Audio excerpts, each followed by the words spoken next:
Особенно хочу отметить те мероприятия, которые касаются молодое поколение. Нам нужно сейчас воспитать их таким образом, чтобы они стали настоящими патриотами своей родины, своей страны. Жоғары айтылған шараларға жастардың барлық санаты қамтылды ма? Әлде тек қала жастары менен студенттермен шектеліп қалдыңыздар ма? Извините, пожалуйста, можете задать этот вопрос на русском языке? Я вас не понял. Жоқ, мен сұрақты мемлекеттік тілде қоямын. Және оған жауапты да қазақ тілінде алғым келеді. Вы задайте свой вопрос на нормальном языке, и только тогда вы получите свой желаемый ответ.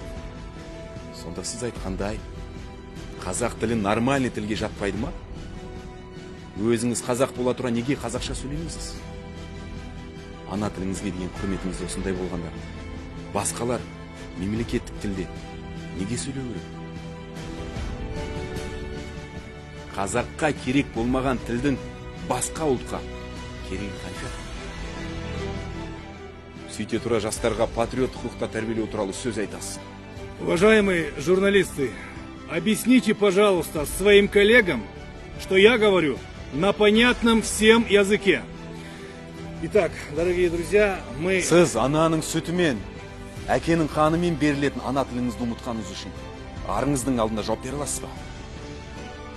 Егерде еліміздің болашағын ойлағыңыз келсе, қазірден бастап қазақ тілін қолға алып, үйренгеніңіз жөн болар. Ана тілін ұмытқан адам өз халқының өткенінен де, болашағынан да қол үзеді.